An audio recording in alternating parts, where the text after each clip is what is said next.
নমস্কার। এই গাছটি হচ্ছে স্থলপদ্ম গাছ। এখন আমি এই শাখা থেকে কাটিং করে চারা তৈরি করব। এখানে এই পটের মধ্যে যে মাটি রয়েছে সেটা হচ্ছে 50 ভাগ মাটি এবং 50 ভাগ বালি। এতে কোনো প্রকার সার ব্যবহার করা হয়নি। এর সঙ্গে কিছু পরিমাণ কোকোপিট বা কাঠগুঁড়ি ব্যবহার করলে আরও ভালো হয়। এই পটে আরও যে চারাগুলি রয়েছে সেগুলি হচ্ছে গাঁদা চারা।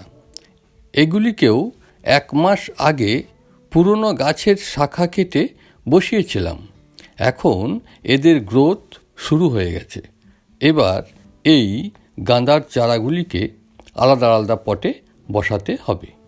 এখন সময়টা হচ্ছে অক্টোবর মাস।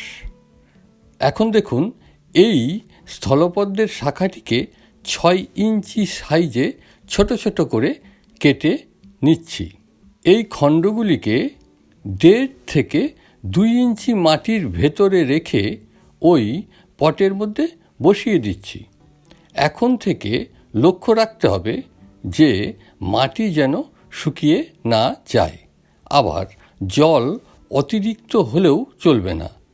আর এখন থেকে যতদিন না গাছের গ্রোথ শুরু হচ্ছে প্রায় 40 থেকে 50 দিন পর্যন্ত এই কাটিংগুলিকে ছায়াস্থানে রাখতে হবে।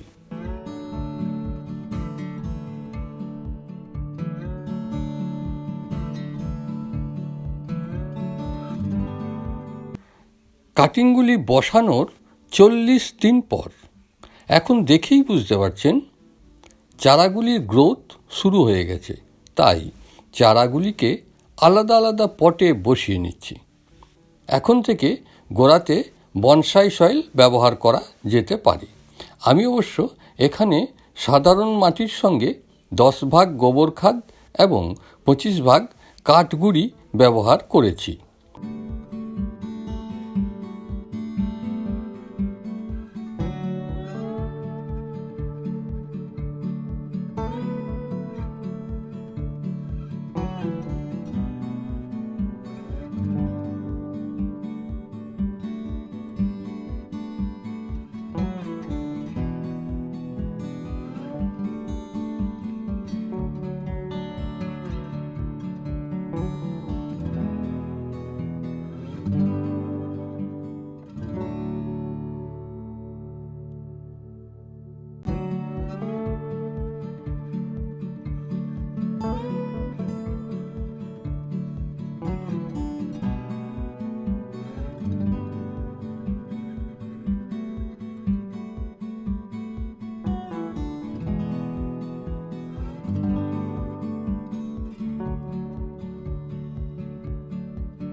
প্রায় 6 মাস পর চারাগুলিকে দেখেই বুঝতে পারছেন পটগুলি ছোট হওয়ায় চারাগুলির গ্রোথ ঠিকমতো হচ্ছে না। তাই এর থেকে বড় 12 ইঞ্চি সাইজের পটে শিফট করে নিচ্ছি এবং এখন থেকে 10 দিন পর পর গোবর সার দিয়ে তৈরি লিকুইড অর্গানিক ফার্টিলাইজার ব্যবহার করেই যেতে হবে। এতে মাটিও ঠান্ডা থাকবে এবং গাছের গ্রোথও ঠিক থাকবে।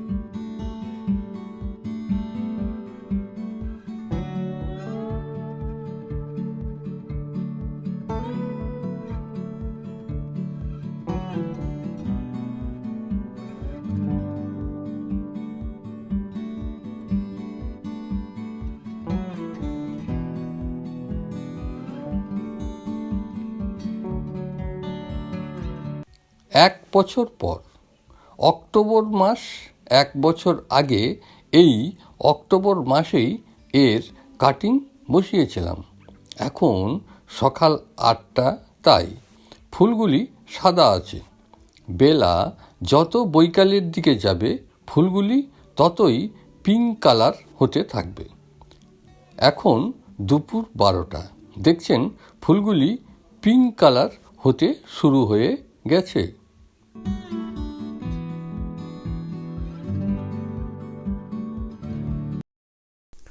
আরও 1 বছর পর, গতবারে ফুল শেষ হয়ে যাওয়ার পর গাছগুলিকে পলি ব্যাগ থেকে এই 12 ইঞ্চি প্লাস্টিকের পটে রিপোর্টিং করেছিলাম। তারপর থেকে নিয়মিত পরিচর্যা করে যাচ্ছি।